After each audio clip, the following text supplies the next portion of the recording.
Finally, I want to speak to you about what's happening with James Comey. The FBI has launched an investigation into former FBI Director James Comey for his honeypot operation targeting Donald Trump in 2016. Now, the announcement comes just days after Kash Patel was sworn in as a new FBI director. And according to a whistleblower, two undercover female FBI employees infiltrated Trump's 2016 campaign to act as honeypots to obtain information. So, Alex, this was essentially to go in and destroy Donald Trump before he was even in power.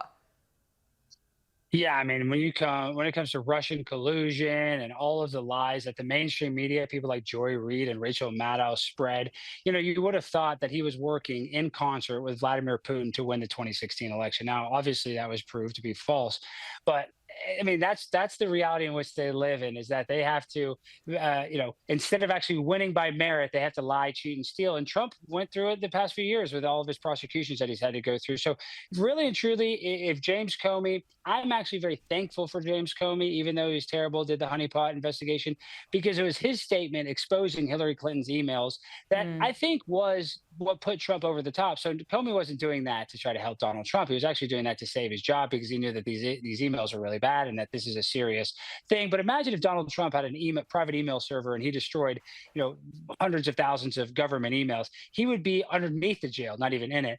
And he protected Hillary Clinton and he tried to appease us by saying he's looking into it. But I think it was just that one statement in front of Congress that changed everything for the Trump campaign. So in a way, I still have a little bit of love for James Comey doing that. Okay, fair enough. Look, finally, it's been revealed that Donald Trump took more than 1,000 questions in his first month being president again. And Joe Biden, in his first month, took less than 150. We're starting to see some clips going around of Donald Trump really firing back at reporters, while Joe Biden, of course, barely even answered any, or when he did, he didn't know what he was talking about. But I wanted to get your thoughts. Where is Joe Biden at the moment? He's been awfully quiet. We know that he signed with a talent agency. It mustn't be going well. We haven't seen him pop up anywhere.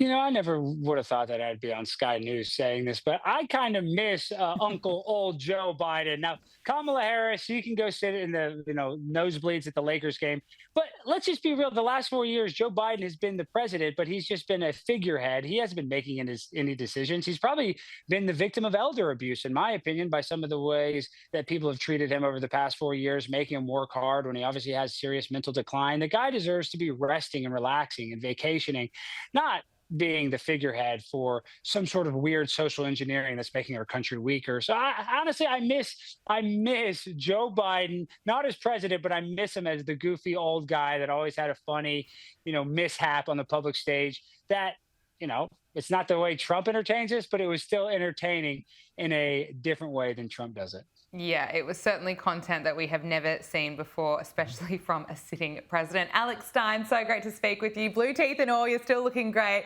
Really appreciate you making the time. Thank you. I look like a freak. Thank you for having me on. And I don't encourage people to take this. I don't know. No, you've got to do this every time you come back. You've got to have the blue teeth. It's going to be a significant No, look. I hope they don't stay this way. They look terrible. But thank you for having me. No, give us an update when we next speak. Alex, thanks so much.